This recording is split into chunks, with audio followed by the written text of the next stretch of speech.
With an incredible speed, a feeling of disgust swept over my entire body, making it stiff and unable to move. Even though I didn't want to hear it, the distinct sound of a woman's voice, typical of a man and woman's intimate actions, kept piercing my ears regularly. No doubt about it, Daniel was cheating on me right now, in our very house. Ugh! The voice beyond the wall was so vivid, and something rose up in my chest. Feeling sick, I almost threw up but managed to suppress it with my hand and swallowed it down. What should I do? What can I do in a situation like this? As tears welled up and I began to panic, suddenly my mother-in-law's words came back to me. If you're ever in trouble, I'll definitely help, just let me know. Showing the scene of her son's infidelity isn't right. But with no parents of my own, I couldn't think of anyone else to turn to. Frantically, I dialed her number from my call history. After a few rings, I heard the familiar voice of my mother-in-law. Harper? I was just... Mother! Your son is in big trouble. What? I interrupted her words and shouted. I am Harper, a 33-year-old part-time housewife. Last year, I married Daniel, my age mate. Daniel works at a well-known local company, a real corporate guy. He's what you'd call an elite. It's a bit awkward to admit, but Daniel picked me up. After work one night, drinking with friends, Daniel and his buddy approached us. Normally, I'd immediately turn down a pickup, but that night, both my friend and I were tipsy and in high spirits. Having a drink together couldn't hurt, I thought, and we ended up joining them. Perhaps helped by the alcohol, Daniel and I hit it off and exchanged contact information. The next day, Daniel contacted me, and things quickly progressed to regular dating. He's well paid, a good talker, and not bad looking either. Experienced with women, his manners are always smooth. At first, I wondered why such a guy was still single at 33. Around here, most people marry in their 20s. It's rare for someone to be unmarried past 30. Maybe Daniel just wasn't interested in marriage at all. Or maybe I was just a fling to him. Despite feeling a bit cloudy, I never asked. About half a year later, Daniel suddenly proposed to me. Caught off guard, I was thrilled. I was so happy that when I responded to him, my true feelings just slipped out. I honestly thought you were not the marrying type, so this is a surprise. But I'm so happy. Daniel, with tears of joy in his eyes, just replied without changing his expression. I was married before, you know. Well, it didn't work out. What? His unexpected response filled my mind with question marks. What do you mean? Huh? Didn't I mention that? As I pressed him for clarity, it turned out that Daniel was actually divorced. Moreover, he had divorced the day before we met. I met you right after I became single, Harper. It felt like fate. No, that's... I have no prejudice against divorcees. After all, compatibility between people is a hit or miss. But honestly, finding out that Daniel approached me the day after his divorce planted seeds of mistrust within me. It's one thing to have a girlfriend, but to switch gears that quickly from being married? Most importantly, until now, I had no idea that Daniel was divorced. That was what really stuck with me. Daniel seemed to take it lightly, but for me, it was a big deal. I wished he had told me such an important thing before we got involved. Maybe it was obvious from my reaction, but Daniel looked annoyed and said, "What's with that face? You're not gonna say you have a problem with divorcees, are you?" What? Oh, no, it's not that. I'm just a bit shocked, that's all. When I denied it, Daniel's mouth curved into a satisfied grin. Right. You're the type who knows her place. You're different from her. Daniel nodded to himself. Her. Probably his ex-wife. I don't even know her face or name, yet I felt a sudden rivalry towards her. What kind of person was she? It's pointless to think about it, but I couldn't help but wonder. Anyway, if we're gonna be married, you gotta tell me the important stuff first. I know. Just slipped my mind, that's all. Yeah. With a lingering sense of unease, we got married. But not even a month into our marriage, I would come to regret this decision. What? Care? Yeah. My mom, she's sharp as a tack, but she's getting on in years, and now her legs aren't what they used to be. Looks like she'll need caregiving soon. Despite my insistence on being informed about important matters, I had never known that my mother-in-law lived alone because Daniel's father was infertile, nor that she was soon to need care due to her mobility issues. Since meeting Daniel, it's been one surprise after another. If only I had insisted on at least meeting his family face-to-face before we got married. When I said I wanted to greet his family before getting married, Daniel had excused it by saying, "My family's in the next state, and I'm too busy," and settled for a phone call. My parents had passed away early, so there was little need for formalities, and I had readily accepted that. Could it be that Daniel insisted on a phone greeting back then to hide this fact and marry me without coming clean? Such suspicions even crossed my mind. I work too, and caregiving on weekdays is gonna be tough, I think. Yeah, it's tough when you're working. Good. Maybe he's not planning to make me take on the caregiving. Though I felt bad for my mother-in-law, my relief was short-lived as Daniel casually suggested. That's why you could go part-time, Harper? What? Part-time would be more flexible, right? You could quit any time if needed. Look, I'm the one earning the money after all. No worries. What are you talking about? First, I'm suddenly informed about Camila, and now he's suggesting I switch to part-time. And he says it as if he's making a concession. That's what really made me angry. Don't make decisions on your own. You never even mentioned her caregiving before. I can understand planning for the future, but telling me to switch to part-time all of a sudden is just troubling. Well, I earn more than you do.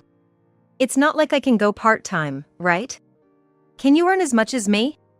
His dismissive attitude, as if he was looking down on me, was evident. Sure, Daniel earns a high income. He's probably one of the top earners in our age group. I can't make as much money as he does. But that doesn't mean I have to be at his beck and call. I bit my lip hard. I told you when we got married, right? To always talk about important things. Whether it's your divorce history or this caregiving issue, you always bring things up at the last minute. Huh? Daniel seemed surprised by my pushback and glared at me as he clicked his tongue. But I couldn't back down. I felt I wasn't wrong. I was gonna answer if you asked about the divorce or caregiving. It's your fault for not asking, isn't it? What? Am I supposed to ask, do you have a divorce history? Do your parents need caregiving? Is that it? Despite my sarcasm, Daniel nodded seriously. Of course. It's your fault for not doing that. That's ridiculous. As selfish as it was. Perhaps Daniel had a point. Maybe I should have asked more about his family beforehand. As I remained silent, Daniel looked triumphant. Excuses like "I didn't hear about it at work, why didn't you tell me" won't fly, will they? Well, if you still have something to say, you can tell my mom yourself. What?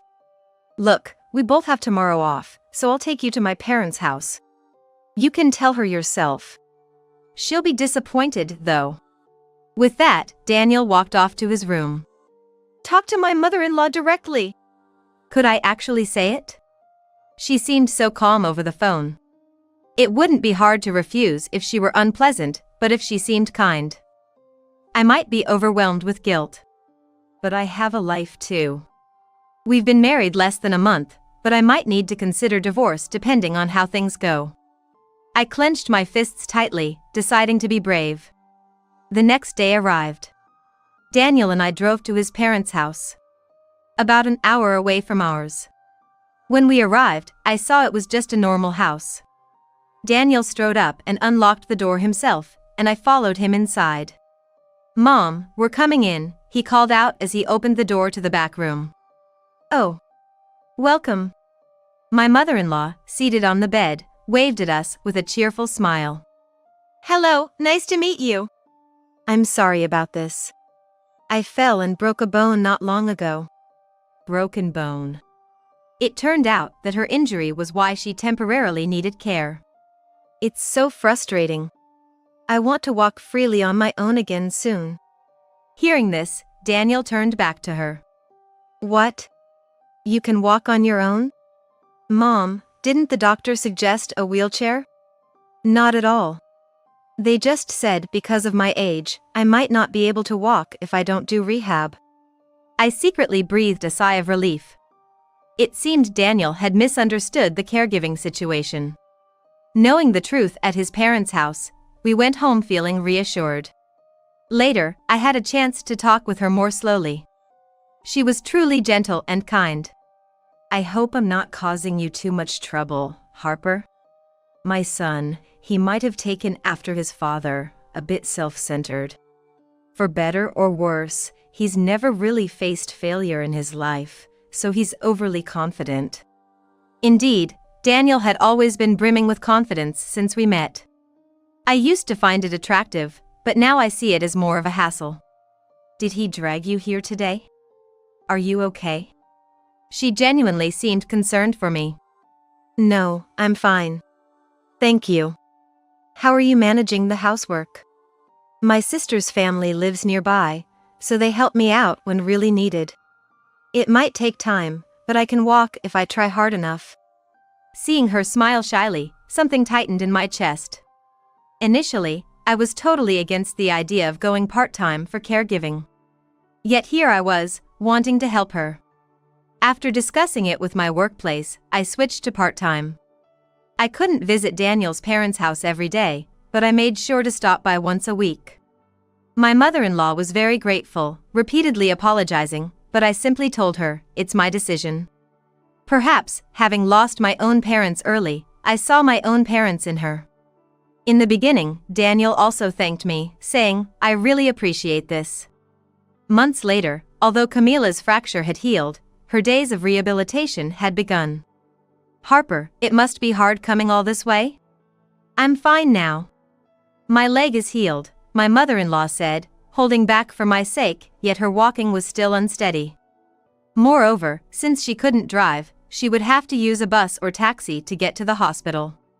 I know it might be meddling, but I'm worried, so please let me keep coming regularly, I insisted. Harper, thank you. I visited my mother-in-law about twice a week. During those days, I left prepared meals in the fridge for Daniel, and if I was going to be home late, he would warm them up himself. Again, going to Mom's? I was hoping for a fresh meal today. He would sometimes complain, but I could only reply, I'll try to come home early. After a few months, her rehabilitation progressed well, and she was able to walk almost as before. By this time, I had also grown close to her sister's family, who lived nearby, and we all rejoiced at her recovery. It's all thanks to you, Harper. Really, thank you. If you ever need help, just let me know. Thank you. Please let me come and visit again. My mother-in-law's sister, Camila, praised me so much it was almost embarrassing, saying, Daniel really got himself a wonderful wife. Perhaps I had let my guard down because my mother-in-law's rehabilitation had finished. One day at work, I suddenly felt a severe dizziness. The room seemed to distort, and my head spun. I really wanted to push through until the end of my shift, but it seemed unbearable. After talking to my boss, I was allowed to leave early. I needed to lie down as soon as possible. Staggering, I managed to make it home. Upon opening the front door and barely managing to take off my shoes, my eyes widened. There, lined up, were Daniel's work shoes and a pair of women's shoes I had never seen before. In my dizzy head, the thought of infidelity immediately surfaced. I quietly tiptoed from the entrance to the living room. Though I hesitated, the living room was empty. However, from the bedroom at the back, I could hear some noises. As I approached the door on tiptoe, I didn't even need to open it to know what was happening inside. An intense disgust surged through me, my body stiffened, and I couldn't move. Despite not wanting to hear, the distinctive sound of a woman's voice during intimate acts kept invading my ears regularly. Without a doubt, Daniel was cheating on me, right here, right now, in our own home. Ugh. The voices from beyond the wall were so vivid, something welled up from my chest. Feeling sick and coupled with my ill health, I nearly vomited but managed to suppress it with my hand and swallowed it down. What should I do? What can I do in such a situation? As tears formed and I began to panic, suddenly my mother-in-law's words came back to me. If you ever have trouble, I'll definitely help you, just let me know. Showing the scene of her son's infidelity isn't right. But with no parents of my own, I couldn't think of anyone else to turn to. I managed to make it back to the entrance and, with trembling hands, I pulled out my smartphone and frantically dialed her from my call history. After a few rings, I heard the familiar voice of my mother-in-law. Harper? I was just... Mother! Your son is in big trouble. What? I interrupted her words and shouted. After that, while intermittently breaking up, I somehow managed to explain the situation. She kindly responded, trying to calm me down. What an idiot, that stupid son of mine. After I finished explaining everything, she sighed deeply on the other end of the phone. Mom, I'm sorry for calling like this all of a sudden. I just don't know what to do. It's okay, Harper, I'm coming right now. Please wait for me. Yes. After hanging up, I gradually calmed down. Being able to talk to her might have helped. She said she was coming right away, but she can't drive. Even if someone from her sister's family drove her, it would take an hour from her house to ours. I have no guarantee that Daniel and his affair partner will still be here when my mother-in-law arrives. Even if they stayed until my mother-in-law arrived, by then, everything might be over and they could act as if nothing had happened. If it's just having tea at home, they could say, and that would be the end of it.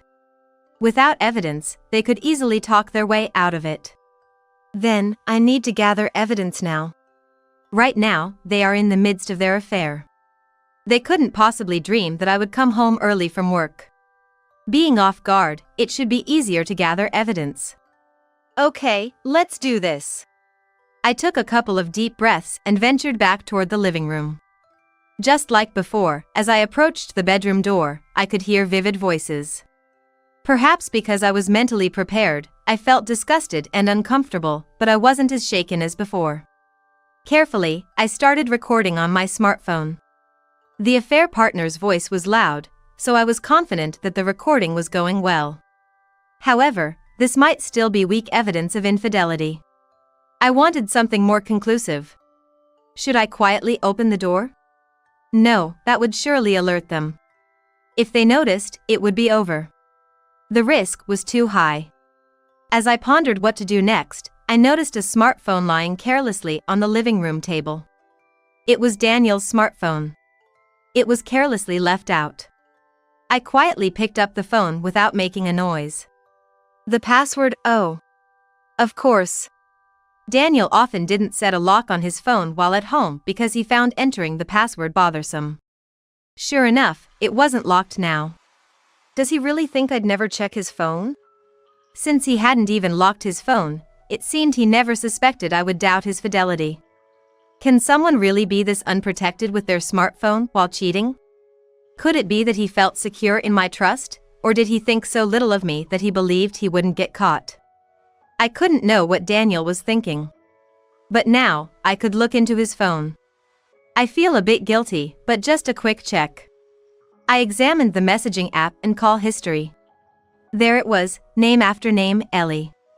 Ellie. Was this the name of the woman he was cheating with? In the messaging app, there were numerous exchanges between Daniel and Ellie that clearly indicated they were meeting up. I scrolled through their conversation and recorded it with my phone. There, that should do it. After focusing and finishing my check of the phone, I put it back on the table just as the voices behind the door ceased. A surge of tension ran through me. No way! If their act was over, one or both of them might come out. I tried to hide, but it was too late. What? Harper? Why are you here? Daniel emerged, completely naked, and spotted me. He stood there, gaping at me. Following him, a woman's stretched voice came out as she peeked around him. Ah, I wish we could have stayed in bed a bit longer. Idiot! Ellie! Just go back inside. While Daniel tried to push the woman back into the room silently, the woman called Ellie instead pushed forward eagerly. What's the matter, Daniel? Go to the bathroom already. I need to go too. She said in a cajoling voice, then turned, saw me, and gasped. Oh. Could you be the current wife?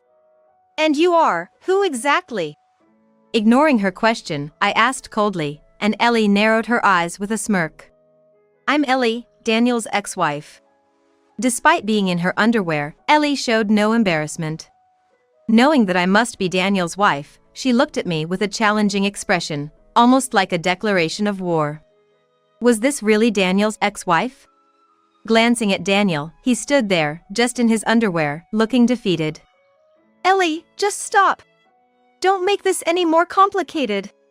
And, Harper, wait. There's an explanation for this. It's not what it looks like.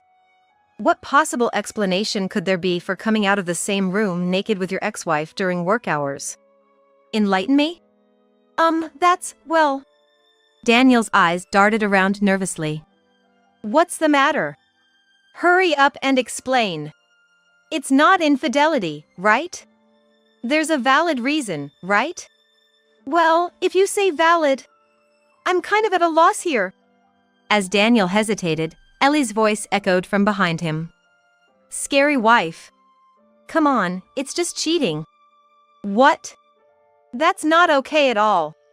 Was this defiance? As I grimaced in disbelief, Ellie laughed cheerfully. Come on, it's not serious, right? If it's just cheating, he'll come back to you eventually. Isn't that good enough? So, to put it another way, he feels free to cheat as much as he likes, and then he can just waltz back to the safety of his wife at the end. That's disgusting, infuriating, and not okay at all. Disgusting? Ellie tilted her head, posing the question. She appeared older than us, but how old was she, exactly? It is disgusting. Even now, hearing your unwanted voices made me feel like vomiting. What? Harper, you were back that early? Why didn't you say something? That's sneaky. Sneaky. Daniel was frantic and clearly flustered. While both seemed to lack common sense, unlike Ellie's brazen attitude, Daniel seemed aware that he had done something terrible. His mouth opened and closed as he searched his mind for an excuse or something to counterattack. Though it was futile to even try. After all, committing adultery at home is just outrageous. Moreover, I had caught him in the act, and he hadn't even apologized. There was only one path left for me to choose. I want a divorce. What? Why? Why do you think we shouldn't get a divorce? I've had enough, please just spare me. As I sighed with my statement, Daniel glared at me fiercely. What is that supposed to mean, just a part-time housewife? Who do you think allows you to live so comfortably? In a near frenzy, he screamed and suddenly raised his arm. This is bad. He's going to hit me. I braced for the impending blow, but before it could land, the living room door burst open. It was my mother-in-law and Camila's family. Daniel, what were you about to do? Tell me now. You idiot son. Daniel yelped and fell to his knees. Mom? And why are my aunt and her family here too? We heard you were acting like a wild monkey at home. Oh, how shameful. Camila yelled, and her children nodded in agreement. Seeing Camila, Daniel's face turned pale. Despite his pallor, Daniel was sweating slightly on his forehead. He seemed extremely agitated. Sitting on the floor, he seemed to be trying to escape from Camila, but she had a firm grip on the back of his neck. You've always had a way with women, haven't you? Aunt. I'm sorry. Please forgive me. Despite always appearing arrogant and confident in front of others, Daniel seemed to shrink and curl up like a pill bug in front of Camila. Even Ellie appeared to be frightened. Was Camila really that scary? Sure, she was straightforward, But in the months I had been meeting her, I had never found her to be scary. I was puzzled but soon understood why. I'll tell your husband about this. You better start looking for another job soon. Daniel's face turned pale at Camila's words. No, Aunt. Please wait. I'm begging you. His face grew even whiter as he panicked. For some reason, he started apologizing to Camila, begging for forgiveness. That place is my calling. Please, give me a break. What was happening? As I watched Daniel, half in tears, my mother-in-law quietly whispered in my ear. Actually, my sister's husband is the CEO of Daniel's company. What? I was so shocked my voice cracked. Daniel, who had always been so full of himself, was actually hired through connections. He's good outwardly, but not so smart. He somehow graduated from college but couldn't secure a job offer from other companies. It seemed that Camila's husband had picked him up when he was in trouble. And here he was, boasting about his high income, yet he was a connection hire. I was taken aback and shocked myself when Daniel staggered over and spoke to me. Harper, things have gotten really bad. Aunt won't forgive me. Well, you reap what you sow, don't you? If things continue this way, best case, I'm demoted. Or even fired. If I get fired at my age, I'll never get into another decent company. More important than his age would be Daniel's skills and character. But I just listened silently as he spoke. So here's the thing. I have a proposal. A proposal? When I asked him to clarify, Daniel nodded satisfactorily. Somehow, Aunt likes you. So, you should ask her, and she'll let me stay at the company. He declared it as if it were a brilliant idea, which only confused me more. Why should I? Spouses support each other, right? Don't worry, I'll also look for a job. I'll find one soon. No, that's not the point. His suggestion was utterly misguided. How can he be so selfish? I took a deep breath and firmly told Daniel. Daniel and I are divorcing, and soon we'll be strangers. You say that spouses should support each other, but I have no intention whatsoever of spending my life with you any longer. No. But. Look, you loved me, right? That's why you even took care of my mom, isn't it? What a poor loser. He was giving me a pleading smile, clinging to nonsense. I just wanted to help my mother-in-law. I guess I saw my own parents in her. Harper. I wanted to be a support to my kind mother-in-law. I wanted to give back for what I couldn't do for my own parents. Mom, even after I divorced Daniel, let's have tea together again. Yes, of course. My mother-in-law smiled warmly. Meanwhile, Daniel was acting suspicious and anxious. Harper. You are better suited to Ellie. Look, you sneak off from work to be with her, why not just get back together? Good luck to both of you. No. I won't accept that. Ellie is fine for fun, but from my previous marriage, I know she's not suited for marriage. I will follow Harper wherever she goes. Daniel was making what sounded like a stalking declaration. I was prepared to consult the police when an unfamiliar man grabbed Daniel by the shoulder. Pathetic, Daniel. What? Dad? The man was apparently Daniel's father. I hadn't met him before, so I was unaware. I was supposed to be home temporarily today. I was doing some work at the company, but your mom told me to come here quickly, so I rushed over. Daniel seemed to shrink even smaller. You know what you need to do, right? Daniel. Yes. Harper, I'm sorry. Daniel was then taken by his father to the back room, and Ellie was being lectured by my mother-in-law. Afterwards, I successfully divorced Daniel. It was all thanks to my mother-in-law and her sister's family. Daniel signed everything as told, completely subdued. I also got a substantial amount in alimony. It came all at once from Daniel's savings, covering both his and Ellie's parts. He objected, of course, but once again, my mother-in-law and her sister's family supported me.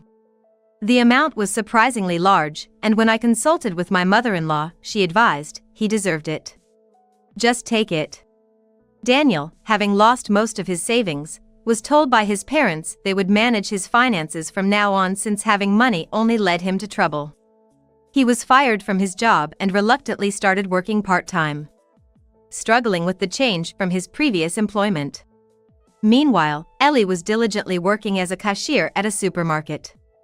However, since Daniel was covering the alimony she owed, her life was quite tough. Ellie, known for her lavish spending, recently couldn't buy anything and appeared to have aged significantly. Turns out, her reckless spending was the original cause of their divorce. I pleaded with my company and am now working there as a full-time employee. I've also resumed living alone. Though Daniel and I are divorced, I still meet regularly with my mother-in-law and her sister's family. I'm a divorcee with no lingering feelings for Daniel, but I am grateful that I met my mother-in-law and her sister's family. Maybe it's time to start calling her by her first name, now that she's not my mother-in-law. That's what I've been thinking about these days. My first impression upon seeing my sister-in-law for the first time was that she was an extremely charming person with striking features. Nice to meet you, my name is Catherine. I'm here to say. But just when I thought I wanted to get along with her, that feeling quickly faded in the next moment. Who's this old lady? Is she my bro's wife's mom? The atmosphere became tense when my sister-in-law not only interrupted my greeting but also referred to me as an old lady. From this day, my hellish days began. My name is Catherine Johnson. I'm just an ordinary 30-year-old housewife.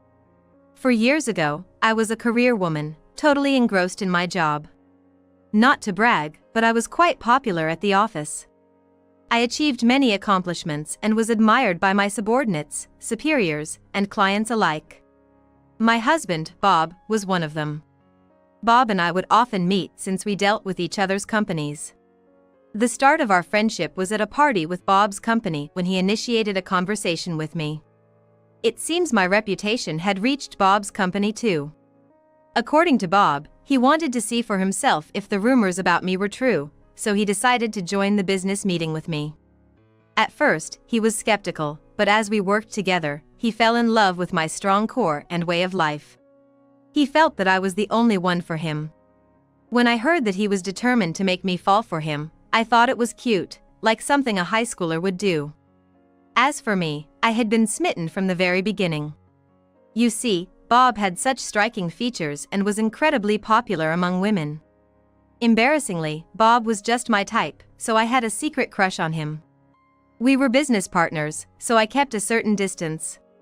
However, after Bob asked me out on numerous dates, we dated for a year and then got married. Our married life was smooth, and every day was blissful. Every morning, while I was preparing breakfast, Bob would wake up. With a gentle look on his face, he'd say, "Good morning," and give me a warm hug. It became our daily routine. Despite being older, his childlike behavior always tickled my maternal instincts. Furthermore, Bob and I have never had an argument. And why would we? Bob never gets mad. When I accidentally broke a plate he cherished, he was more concerned about me than the plate. I always think about how kind he truly is. Both of us wanted a child, so after getting married, I decided to quit my job to focus on starting a family. Any child of Bob and me is bound to be adorable. I constantly thought about names, especially if it was a girl. Time flew by, and this year marks our 3rd anniversary. We haven't been blessed with a child, but we were still happy. Except for one thing. Bob's family home housed his mother and younger sister. His father passed away from cancer before we got married. His mother is always cheerful and has been very kind to me. I believe Bob's kindness comes from his mother. However, his sister was different. I really didn't like her. Thinking back, it started from the time I first introduced myself before we got married. My first impression of her was that she was a very charming person with striking features, just like Bob. I had briefly thought I wanted to get along with her, but that feeling vanished in the next instant. Nice to meet you, my name is Catherine. I'm here to say. Who's this old lady? Is she my bro's wife's mom? Not only did she cut off my greeting, but the atmosphere went cold in an instant when my sister-in-law called me an old lady. My sister-in-law didn't greet me back, so Bob stepped in to introduce me. With a sarcastic tone and looking directly at me, she feigned surprise and asked, "How old are you?" I replied, 27. No way, seriously? That's hilarious. I thought you were like 50. You really look old. That was way out of line. I genuinely doubted if this girl was Bob's sister. She blatantly stared at me from head to toe, sizing me up. I just watched her in silence until she furrowed her brow. Whether she disliked my face or my attitude, I couldn't tell, but she kept making snide remarks about my appearance. "Your clothes are so out of style, you're overweight, your nails are unkempt." And more. After a while, I just stared down at my own feet. Bob's hands trembled with rage, while his sister laughed continuously. Then, Bob snapped. Something he rarely does. "Hey, what the hell are you saying? That's extremely rude." She responded with, "Ugh, what? You're so annoying." Totally killed the mood. She's just plain nasty. And she would make these same types of snide comments to Bob and their mother.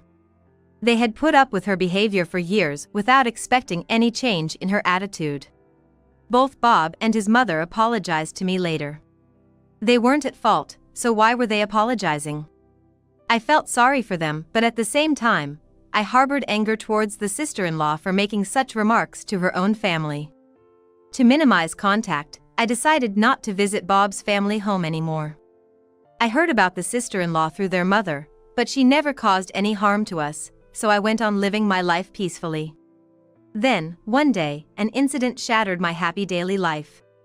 "Catherine, Bob, I have a favor to ask. I'm planning to move to a senior housing facility with assistance in 6 months. Can I stay with you until then?" Bob's mother had injured her back. No surprise there. It's clear that the sister-in-law is to blame. Their mother already had a frail back and had trouble even carrying groceries. Yet, the sister-in-law who lived with her wouldn't lift a finger to help and would even make her mother carry her shopping bags. That's the level of her selfishness. It's inevitable that the mother's health would deteriorate. I just can't understand why the mother doesn't just kick her out of the house. Is it because she's her daughter? Maybe, no matter how bad the child is, a mother's love knows no bounds. I'm all for living with the mother. But that's only if it's just her. If we live with her, it means the sister-in-law comes with the package. Accepting it was the last thing I wanted. But, I was concerned about the mother's health, so I felt I had no choice but to accept the sister-in-law moving in too. Just as I had expected, living together was hell. From morning to night, the sister-in-law would only spew venom. Especially at me. When I cooked, she'd comment, "This tastes so bad. How can you even make such trash? You're weirdly talented." And then she'd ruthlessly throw the food in the trash. Whenever I folded her clothes, she would always find something to complain about. Sometimes she'd even say things like, "You need to iron this properly." Her attitude was like a rebellious teenager. In fact, she never even mentioned anything about how I folded clothes or ironed them. The sister-in-law has a habit of twisting words to fit her narrative. When cleaning the room, I have to be thorough, especially in the corners. Otherwise, the sharp-tongued comments from my sister-in-law start. "Hey! There's still dust over there. You know, you're pretty much the maid here, so do it right. You're so useless." Even though my sister-in-law doesn't lift a finger, she's quick to point out any flaws. I silently wonder when I'll escape this hell. As I continued cleaning, she added, "Poor Bob. You can't even manage household chores, so the least you can do is have a child. I wonder why you were even born a woman. Excuse me? What's your problem?" I couldn't let that comment slide. I'd always held my tongue, but this was too much. But I didn't say anything more. Or rather, I couldn't. The look on my sister-in-law's face was terrifying, as if she was looking at something filthy. The pressure was so intense I couldn't help but look down. It was frightening. It was infuriating. All these feelings were swirling inside me, and all I could do was hold back the tears. Then my sister-in-law left the room, laughing smugly. One day, my sister-in-law came home in a great mood. When my mother-in-law asked why, my sister-in-law eagerly began to brag. Apparently, her boyfriend had proposed. She boasted that he's tall, handsome, and earns a high income. She immediately approached me and brought up my inability to have children. While I'm on top of the world, losers like you should fulfill their roles as women by having kids. She laughed at me with that familiar, mocking tone. It was shocking. She didn't have to say that in front of Bob and my mother-in-law. Bob got angry at my sister-in-law's comments, but she wouldn't listen. Suddenly, I felt nauseous. With tears in my eyes, I rushed to the bathroom.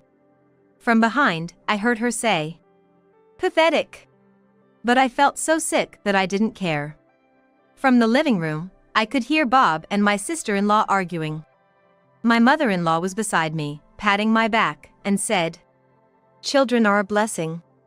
It's up to you and Bob to decide the pace." She comforted me with tears in her eyes. I wished from the bottom of my heart that my sister-in-law would get married and leave as soon as possible. On another day, after a routine visit to the OB/GYN, I decided to take a detour on my way home. There was a popular flower shop nearby that was always bustling. I was thinking about buying some flowers when an old colleague, Steve, called out to me. Even though I've left my old job, Steve still looks up to me. We occasionally chat on text, discussing work matters. It's been 3 years since we last met. We chatted for a bit, and he told me he's gonna marry his girlfriend soon. They have a date planned later that day. I was curious about why Steve was at the flower shop, but it soon became clear. Seeing Steve talk so happily about his girlfriend made me smile too. Realizing it was time to go, Steve picked out his flowers and went to pay. While waiting, I browsed the flowers, deciding which to buy. When Steve returned, he had 2 bouquets in his hands. He handed one to me as a gift. "This is for you. It's baby's breath. The flower's meaning is gratitude and happiness. I've always been grateful for you, Catherine. Please continue to be there for me." Saying that, Steve headed toward the train station. Gratitude and happiness, huh? Never having chosen flowers based on their meaning, I thought Steve was a warm-hearted person. I hurried home. I wanted to tell my husband about today's events as soon as possible. When I got home, my sister-in-law wasn't there. It seems she had gone out. I placed the baby's breath in a vase and prepared dinner with my mother-in-law. It felt peaceful and joyful to have some time just the 3 of us after so long. With my sister-in-law gone, my mother-in-law was watching her favorite TV show that starts every day at 7 p.m. That night, I told my husband about the day's happenings, and we both went to bed with smiles on our faces. The next day, my sister-in-law came home in the morning. She had a bouquet of roses in her hand, which she suddenly threw at me. She said, "Put these in a vase," and then went to her room. I tried to put the thrown bouquet into a vase, but most of the flowers were broken or the petals were torn, so they ended up in the trash. I wondered how roughly she had handled them. I began to feel sorry for my sister-in-law's boyfriend. On closer inspection, I recognized the wrapping of the bouquet. After changing into her house clothes, my sister-in-law started talking again. "Hey, I'm bringing my boyfriend over this Saturday. Make sure you dress decently, okay? Honestly, I wouldn't even want him to see you in your usual tacky outfits." Her words irked me, but the thought that my time with her would be short brought some relief. On the appointed day, Bob and I were out shopping because my sister-in-law had asked us to. My mother-in-law texted to say that my sister-in-law's fiancé had arrived in our absence. She probably didn't want me meeting her fiancé. When we returned, the living room was bustling. When I went to greet them, my sister-in-law glaringly looked at me. I accidentally made eye contact with the fiancé. After a brief mutual gaze, my sister-in-law, seemingly disliking it, said, "Don't just stand there. The tea's gotten cold, go get a fresh one." Her fiancé tried to help, but she stopped him. My mother-in-law mentioned the beautiful roses and baby's breath in the vase, to which my sister-in-law made a snide remark. "Why is your flower and the one I got from my boyfriend in the same vase? It's awful. Separate them or throw them out. Your flower is colorless and not cute at all." She took the baby's breath from the vase and dropped it onto the floor. As I served the refreshed tea and placed the baby's breath in another vase, my sister-in-law's taunts continued. Apparently annoyed by my silence, she deliberately spilled the tea I had poured, staining the floor. The floor we had just cleaned with my mother-in-law that morning was now stained brown. From my viewpoint, I could see my sister-in-law's nervous fidgeting. She looked quite agitated. Bob brought a cloth and helped me wipe the floor. "Bob, you don't have to get dirty for her. Come on, let's sit and chat." The atmosphere was tense. Did my sister-in-law not realize that her words were backfiring on her? Her fiancé, who had been observing the situation, tried to defend me with his words. But, of course, my sister-in-law wasn't having any of it. "Why are you defending her? You should only be looking at me," she exclaimed, past the point of no return. "Isn't she your sister?" her fiancé asked, seeking clarification. In response, my sister-in-law uttered her usual demeaning phrase. "Nah, she's just the maid here. So it's okay." My mother-in-law tried to silence my sister-in-law, but as expected, it was to no avail. She just went on and on with her usual nasty comments.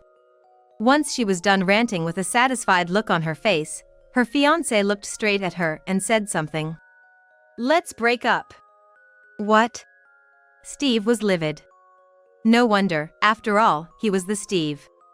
I kind of guessed that my sister-in-law was engaged to Steve. The bouquet of roses my sister-in-law brought home was the same one Steve had bought just the other day.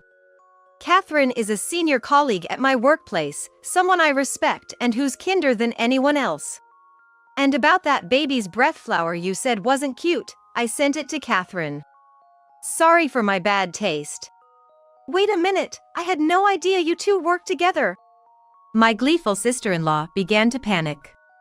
"Just because you didn't know, you think you can mock him? I've always heard about you being so mean, but Catherine isn't like that." Steve's gaze was cold. My mother-in-law looked down, while my husband stood by my side, glaring at my sister-in-law. Everyone in the room looked utterly disappointed in my sister-in-law. Seeing this, my sister-in-law looked at me with wide eyes, begging for support. "This isn't a joke, right? Tell me it's not." She pulled on my collar so hard it stretched my shirt. I firmly shook off my sister-in-law's hand. "I've always put up with your snide remarks. After all you've done, don't come to me for help now." For the first time, I laid bare my emotions towards my sister-in-law. "You've got to be kidding me. You can't do anything right. You can't even have kids, you're finished as a woman." As my sister-in-law tried to slap me, Bob stepped in and grabbed her hand. Bob, who had remained silent till now, grabbed a cup of tea and poured it over my sister-in-law's head in anger. He then shouted at her in a low, booming voice. Bob began to recount the truth about our struggles to conceive. It wasn't me who couldn't have children, it was Bob himself. Bob had male infertility. After diligent treatment, it was cured. And now, I was carrying our baby.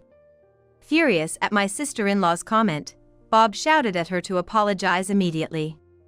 Seeing her brother truly angry for the first time, my sister-in-law was so startled she fell on her butt. "What's going on? Mom, you're on my side, right?" My sister-in-law tightly grasped my mother-in-law's hand, clinging to her leg in a comical manner. But she was shrugged off. "I'm done with you. I've let a lot slide because you're my daughter, but I've reached my limit. Leave this house now. You're the worst daughter. You ungrateful brat." My sister-in-law, thinking her mother was her last ally, was abandoned by even her. Clearly, even she was taken aback by this. She ran to her room, crying. Steve said he would contact us later and left the house. My mother-in-law hugged me and said, "You endured so much, you did well," while patting my head. My mother-in-law, hearing for the first time that I was pregnant, cried with a smile saying, "Why didn't you tell me sooner? Congratulations." Bob apologized for not protecting me properly. It was a tumultuous few minutes, but I felt refreshed having finally expressed my feelings to my sister-in-law. I'll never forget what happened today.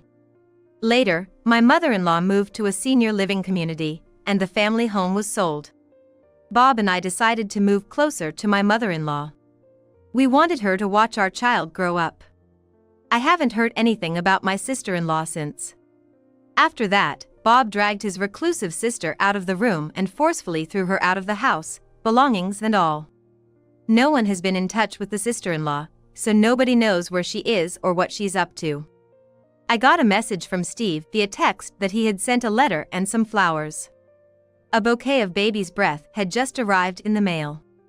I put the bouquet of baby's breath into a vase and started reading the letter. "Catherine, I'm so sorry for my late response. How have you been feeling? Congratulations on your pregnancy. It was such unexpected happy news that it even made me happy." The letter went on to discuss his relationship with the sister-in-law after that incident. It seems that Steve and the sister-in-law had met once after the event. This was because it later came to light that the sister-in-law had been two-timing. Steve found out when the other man she was seeing contacted him. Since then, he's cut ties and they're no longer in touch. If they had gotten married, he would have surely regretted it. The letter was filled with his gratitude. I should be the one thanking Steve, but he really is a sincere young man. I truly hope he finds happiness. The end of my sister-in-law, who bullied me relentlessly, was unexpected. Through these events, I realized how one's actions, good or bad, come back to oneself based on how you treat others. I hope my child will be filled with compassion and understanding. End of the call. Hello? You can come over. I noticed the video call hadn't ended completely. As I tried to end it, my husband was making a call to someone. I found his overly familiar demeanor puzzling. Peeking with my in-laws, I witnessed an unexpected move by my husband. My name is Catherine Johnson. I'm a 36-year-old housewife. Currently, I live with my in-laws and our 3 children. My husband was assigned overseas for 3 years, and I was apprehensive about raising the children alone during this period.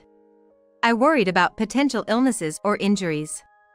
After discussing my concerns with my husband, we decided to move in with my in-laws. My husband, Bob, and I have been classmates, dating since high school. I've known my in-laws since then. We decided to marry once we were financially stable after graduating from college, and we got married when I was 24. Bob wanted to support the family soon, so he joined a large company. He was ambitious and was highly regarded even though he had just started. Therefore, we were able to get married sooner than planned. Both our parents looked forward to our wedding. They were delighted at our ceremony. Both families got along well, having interactions even before our marriage, feeling just like one big family. Both parents were very pleased with our wedding, and whenever I remember the ceremony, it brings back happy memories. On my side, aside from my parents, I have an older brother, 3 years my senior. He lives far away, and we occasionally meet. He sees Bob as a real younger brother, and they've been close since school. They both played sports in school and even enjoy watching games together. When our children were born, he was thrilled, always bringing gifts. Such a caring brother. However, tragedy struck when our parents passed away in an accident shortly after our first child was born. The last time I saw them, they were gleaming with joy, eagerly waiting to see their grandchild grow. Their faces, full of hope for the future and believing in continued happiness, is my last memory of them. I had always looked forward to doing things with my parents and my newborn child. But, just as they were in such high spirits, they were taken from me suddenly in an accident. Preparing for their funeral with my older brother, I was so shocked that I felt numb for quite a while. While preparing for the funeral with my brother, I was in shock for a while. My memories of that period are blurry. During the funeral, I was naturally overwhelmed by a sense of loss. I remember weeping quietly, with tears streaming down my face non-stop. My brother desperately tried to comfort me as I grieved deeply, but I felt like I wasn't truly present. Even after the funeral, it was my husband, Bob, who supported me. Even though Bob was close with my parents and grieved their loss, and despite his busy work schedule and taking care of our child, he was there for me.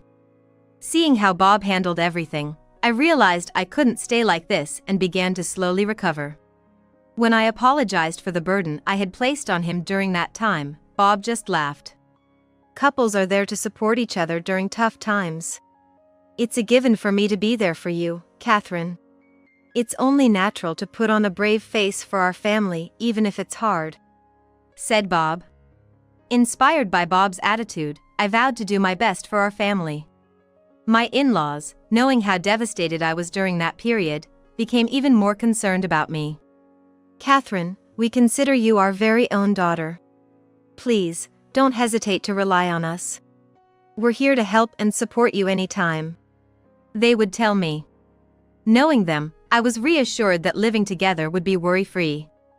So, we canceled our apartment contract, completed the necessary paperwork to transfer our child's preschool, and moved into my in-laws' home. Our kids are attached to their grandparents, so we changed preschools for them to live together, but they didn't seem to mind. The house is a 2-story owned property that Bob had built when he was young. It was designed to be child-friendly and to be their residence in their old age, with attention to accessibility, making it a safe home for small children.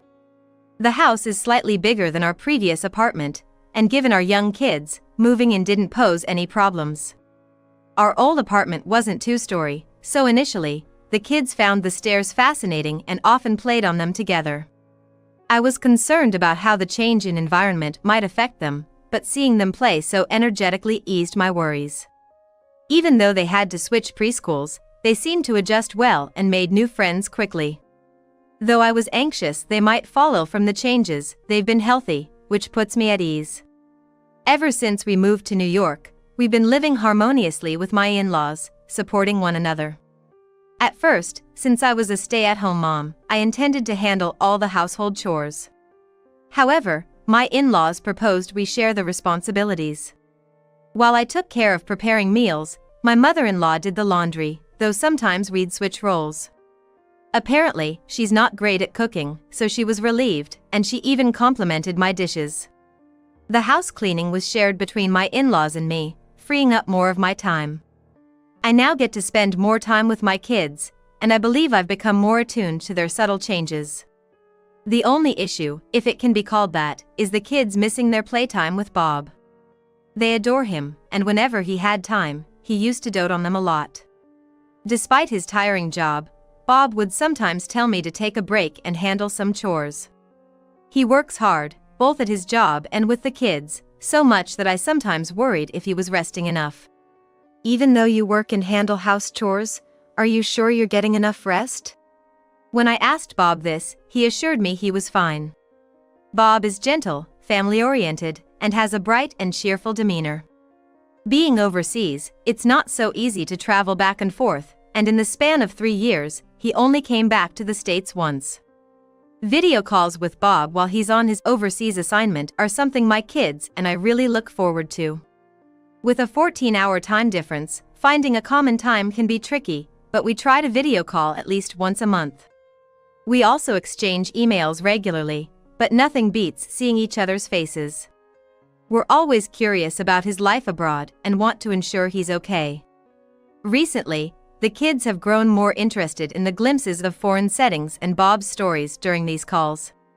Today at 9 p.m., we're scheduled for a video call with Bob.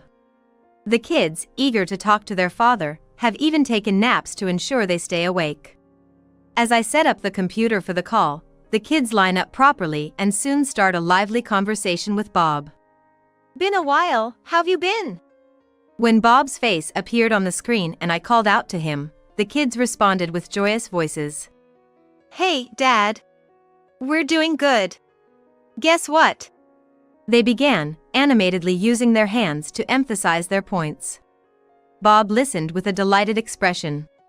I had so much I wanted to discuss with Bob, but I decided to wait until the kids were asleep. My in-laws and I watched the conversation with warm smiles. Bob mentioned he had work later, but it sounded like he had about 2 hours to spare. After the kids, I was hoping to have some one-on-one time with my husband. Thanks to the consistent help from my in-laws, there were things difficult to discuss or issues I had been facing that I really wanted to share with Bob. About 30 minutes into the video call, perhaps because of their energetic chatter, the kids began to look sleepy. Even though they had taken a nap, it was around their usual bedtime, so they were likely tired. Yet, they seemed to still have more to say and were trying their best to stay awake. The youngest is mostly asleep, occasionally jolting awake, but quickly succumbing to drowsiness again. Seeing them in such a state, Bob gently suggested they go to bed. Getting sleepy, huh? Just one more month and Dad'll be coming back to New York. We'll chat loads then. Bob's overseas assignment was coming to an end in a month. The kids were eagerly awaiting his return, but they still seemed to have so much to say. Remember, you have school and preschool tomorrow. Let's call it a night. My in-laws and I also persuaded the kids, and soon they were off to bed. As the drowsy kids waved goodbye, Bob waved back. As I stood to take the kids to their rooms, my in-laws quietly offered. You two probably have a lot to talk about. Leave the kids with us and take your time. Holding our youngest, who had fallen asleep, my in-laws walked the other kids to their room by the hand. Grateful for my mother-in-law's words, I settled in to chat with Bob. Even in just a month, it's easy to notice how much kids grow. When it came to talking about the kids, the topics were endless. At the parent-teacher conference, they seemed to be having a great time. When the teacher asked them a question, they answered confidently. They proudly told me all about it afterwards. It was adorable. Ever since our eldest started elementary school, with Bob being overseas, he's always looked forward to attending those conferences. I've been sending pictures regularly, but he always wants a detailed account during our calls. Seeing how much Bob values our family and takes joy in the kids' milestones always reminds me of how fortunate I am to have married such a wonderful man, and I cherish our current happiness. Besides updates about the kids, we also discussed some challenges, concerns, and future plans.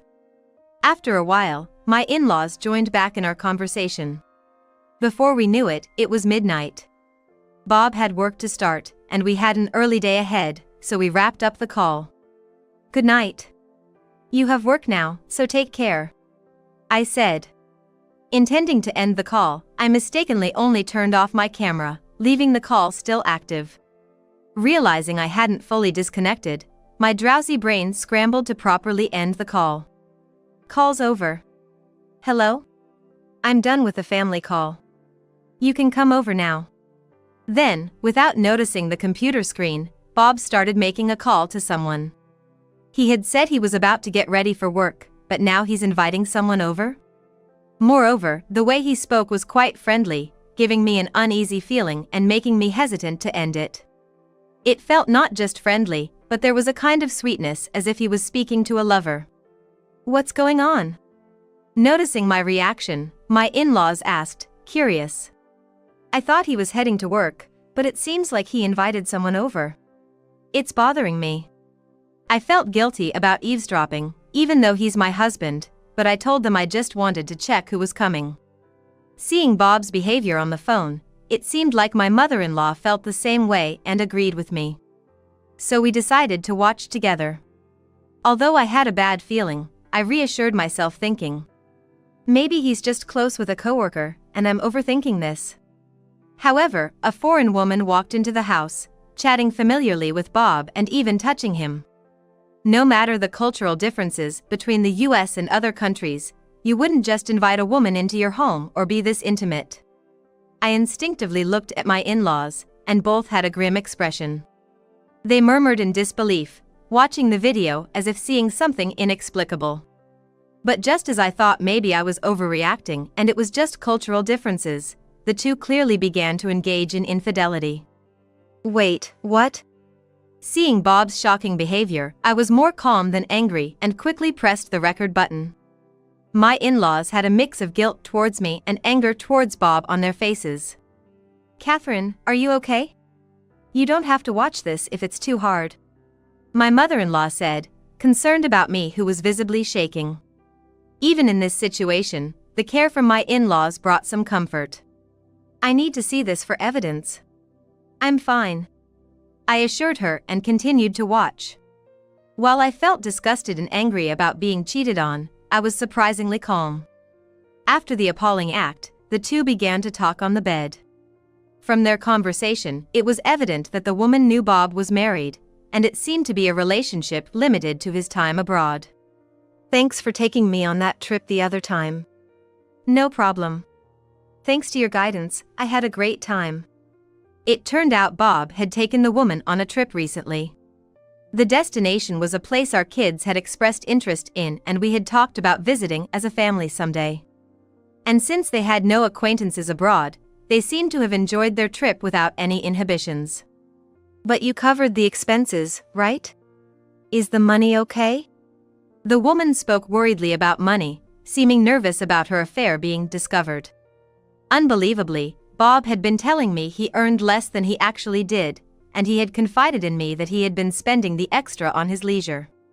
Apparently, his company has 2 payroll locations. With this shocking revelation, all of Bob's past actions started to seem suspicious. My trust in Bob seemed to shatter audibly. By the time I finished observing Bob's behavior, it was past 2 a.m. Stunned by the shocking truth, the 3 of us were speechless.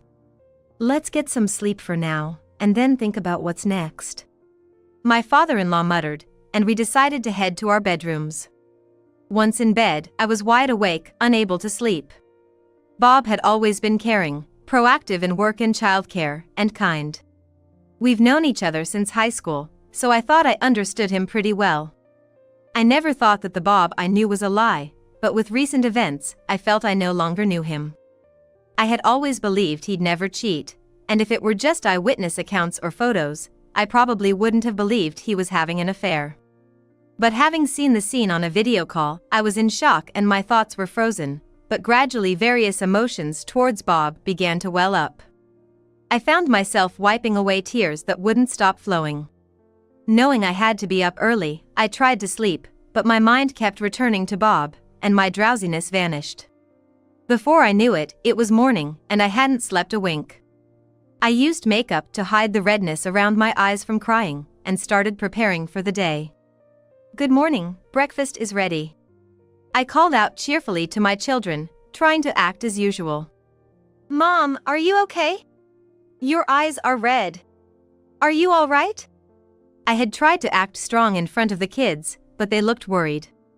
I couldn't hide my bloodshot eyes and had caused them concern. "It's okay, honey. I just stayed up late last night, so I might be a bit tired." "Oh, Mom. You gotta get proper sleep," I replied with a smile, and the kids mimicked my tone, saying the same thing, and laughed, looking relieved. After seeing off the kids, I decided to take a break because my in-laws were concerned. Maybe because I had moved around to prepare for the kids' morning, this time I fell asleep instantly. I wished that the events of the night had just been a dream, and as I lay down, my consciousness faded instantly. I had planned to rest for a short while but ended up sleeping until the evening. My father-in-law had picked up the kids from kindergarten, and my mother-in-law had prepared dinner. "I'm so sorry for sleeping so much." "Thank you." I apologized as I immediately helped my mother-in-law and carried on as usual. When night fell and the kids were asleep, I spoke to my in-laws about my thoughts on the future. "I don't think I can live with Bob anymore. So, I'm considering getting a divorce." At first, I was shocked and bewildered, but I couldn't see myself forgiving a husband like Bob, who could lie like that. I felt bad for my kind in-laws, but I couldn't imagine continuing my marriage with Bob. "We're truly sorry for what our son has done. We're truly sorry." My in-laws seemed remorseful about Bob's actions and offered to help with the divorce proceedings. And Bob would be returning from abroad in a month, so I decided to quickly prepare everything by then.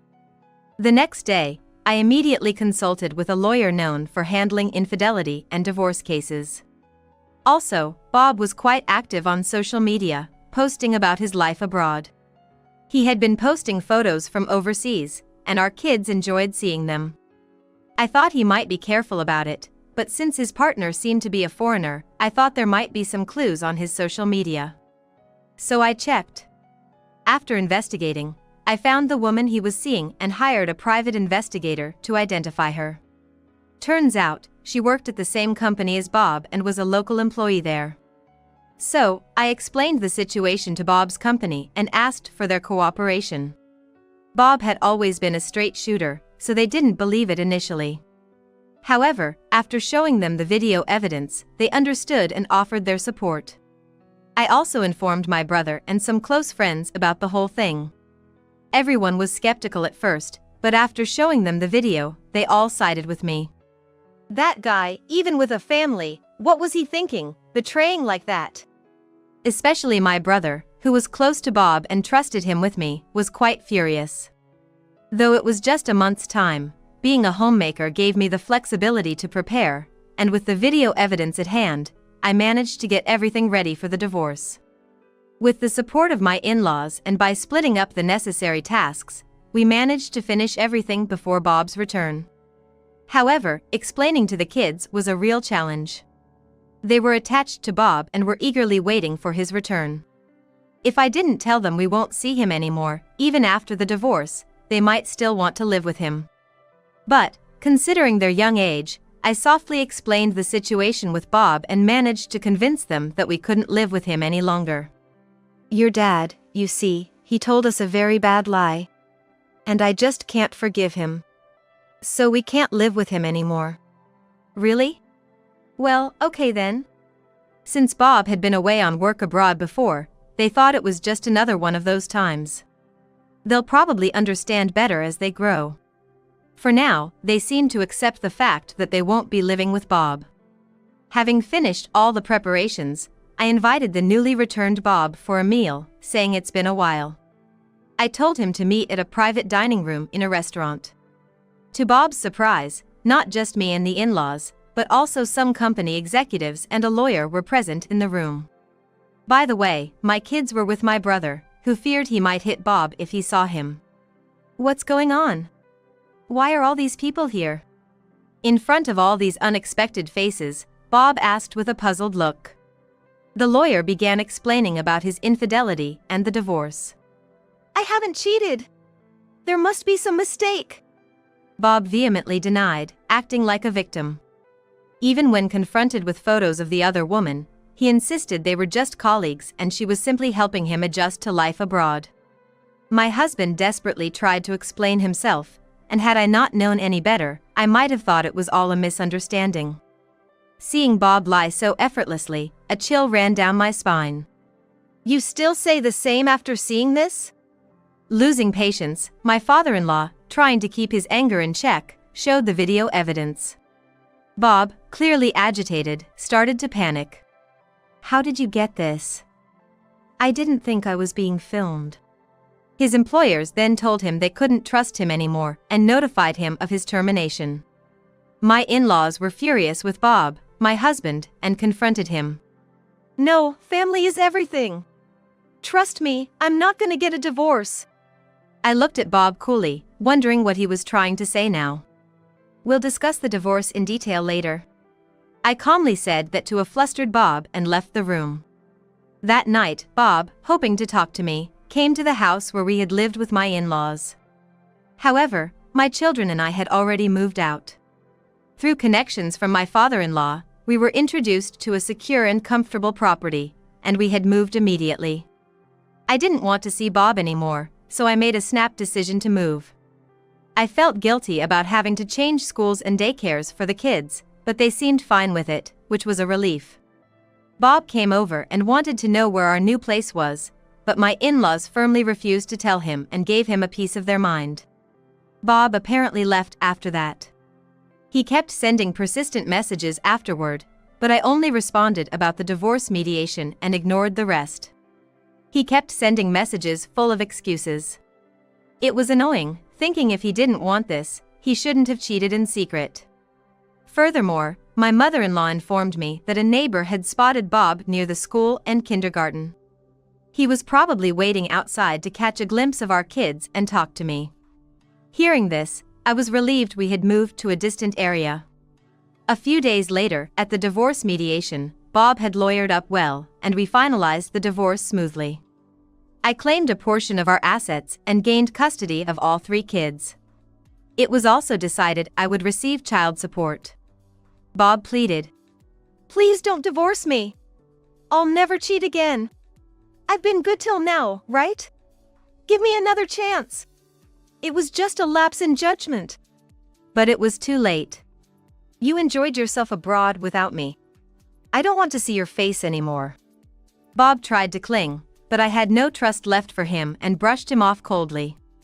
However, he insisted on seeing the kids periodically. I didn't want them to meet Bob, but he does have the right to see them post-divorce, and if the kids wanted to, I felt it would be cruel to stop them. So, we decided that whenever Bob meets the kids, my in-laws or my brother would be present.